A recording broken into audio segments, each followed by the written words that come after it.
Hoy os explico el representante del culteranismo, es decir, la vida y obra de Luis de Góngora en 5 minutos. Venga, vamos a por ello. Como ves en la diapositiva y en la página 112 a la 14, Góngora es el representante del culteranismo.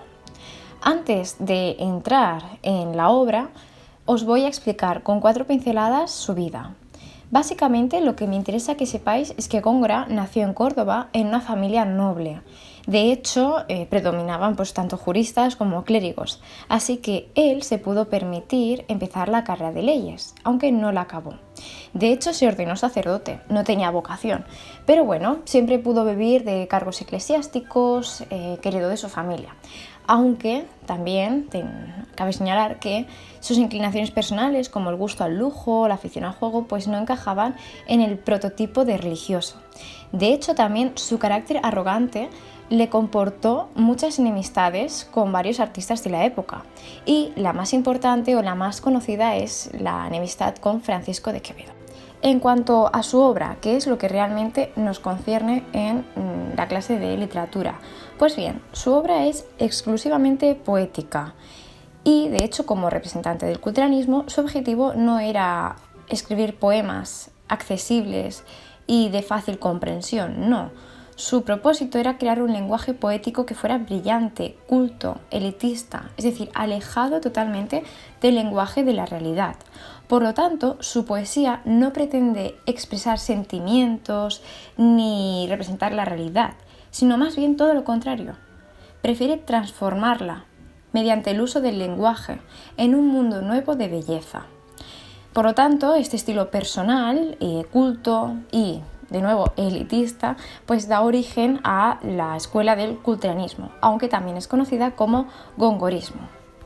Partiendo de la base, por lo tanto, de que la poesía de Góngora no pretende conmover ni empatizar con el lector, sino que va dirigida a una persona capaz de identificar y de interpretar los poemas, se han diferenciado dos épocas. Tenemos la etapa anterior a 1610, que aquí se caracteriza por una poesía más de carácter popular, recogida en su obra Romances y Letrillas. Aquí predomina los poemas de tono satírico, burlesco y también el tratamiento de temas diferentes, ya sea tema pastoril, historias de cautivos o lo efímero, es decir, lo rápido que se van los asuntos humanos, el dolor de la separación amorosa o la belleza de la naturaleza. Ahora, la segunda etapa es la posterior a 1610 y aquí es donde Góngora ya ha adquirido su estilo, es decir, aquí esta etapa está protagonizada por la poesía culta. Esta se escribe en sonetos y en la mayoría trata diversos temas, ya sea como el desengaño, el pesimismo, la sátira y la burla. Por lo tanto, la escribe desde una perspectiva totalmente barroca. Sin embargo, destacan dos poemas muy extensos, llamados Las Soledades y la fábula de Polifemo y Galatea.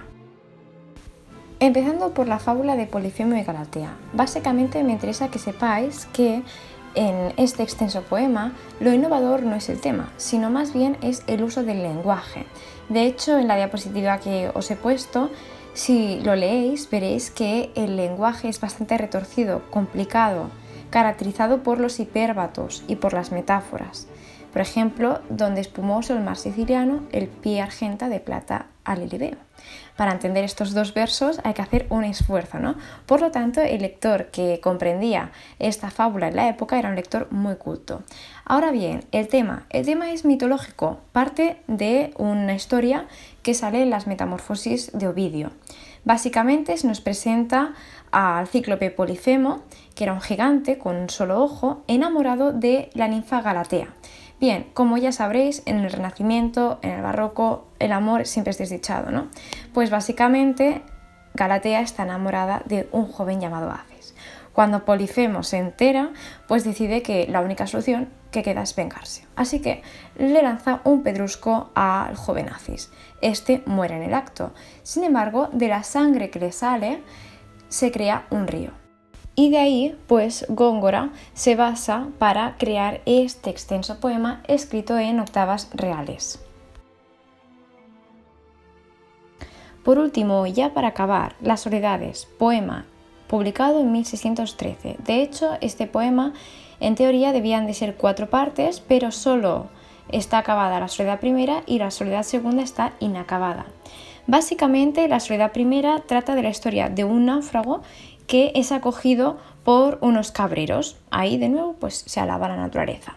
Y en la Soledad segunda, este náufrago pues conoce a unos pescadores y vive con ellos. Así que en realidad lo que menos interesa es el argumento, puesto que lo importante es el lenguaje. Como veis en este fragmento hay una gran carga de hipérbatos, de metáforas y de alusiones mitológicas. De ahí pues el estilo culterano.